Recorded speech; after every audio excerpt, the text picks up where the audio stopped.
Just this afternoon, Governor Gina Raimondo and Lieutenant Governor Dan McKees made their first joint appearance since she was announced as the nominee for Commerce Secretary.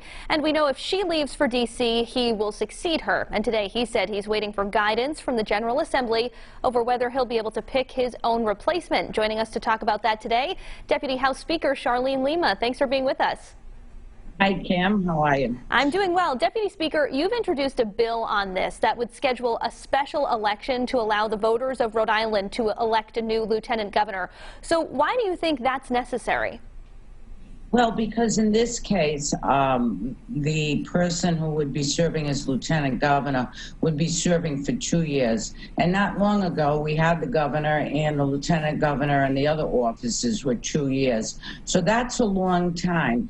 And I think it best lies in the hands of the public to be able to decide who they want to have for their lieutenant governor. Your colleague, the House Rules Committee Chairman Doc Corvese, introduced another bill on this matter that would allow the General Assembly to pick the next lieutenant governor. What do you think of that idea?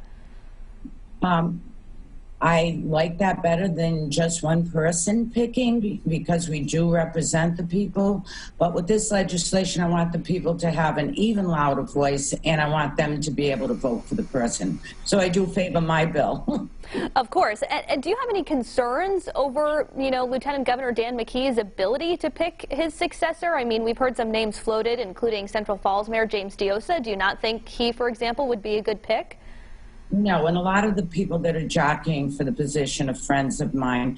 I have no problem with Lieutenant Governor McKee. He was elected by the people. He's done a good job with the nursing homes, the pandemic as best as he could, and certainly helping small businesses. So this is not something personal to McKee at all.